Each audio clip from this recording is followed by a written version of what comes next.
Nedvěd. Jankulovský. Ten má v poslední době v jiné fazonu, dal v posledních 3 kolech 2 góly.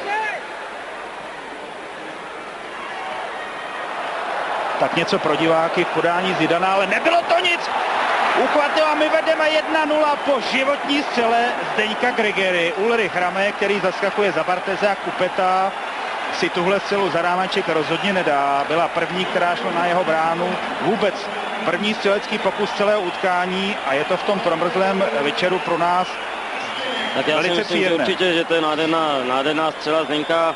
Hlavně to srazí trošku to velký sebevědomí Francouzů, že budou muset, že jim to teďko určitě nepůjde tak, jak chtěli a hrajou zatím spíš na parádu pro lidi a tady se jim to vymstilo, že tohle kluci udělali ideální věc, dostat se do vedení a teďko oni z postupného ústupu nejsou tak nebezpeční, jako jsou z rychlého protiútoku. Paradoxně si asistenci nechtěně připisuje Zinedine Zidane, protože on tu kudrlinku, kterou nedotáhl, dokonce vlastně nabídl gólovou střelu Zdeňku Grigerovi. Nejdražší hráč světa Zidane. Na zadní tyči Desailly.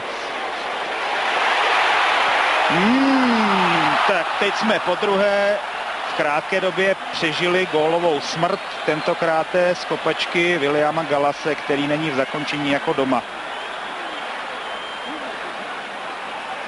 No, ze standardky nesmí dostat gól. Ještě nějaký proběhnou a Henry Trezeguet tam odkopával Zdeněk Grigera a Gallas neměl dostatek klidu pro zakončení.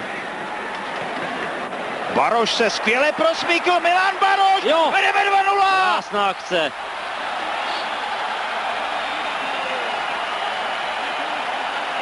Tak to nesmírně otřepané přísloví se teď naplnilo do puntíku. My z toho máme obrovskou radost.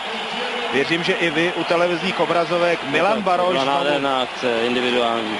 Prokázal svůj neuvěřitelný tah na branku, svou drzost při svém mládí. Je mu stále teprve 21 let a podívejte se, jak si pohrál vlastně s celou francouzskou defenzivou. Ramé tam byl už jenom v roli sněhuláka.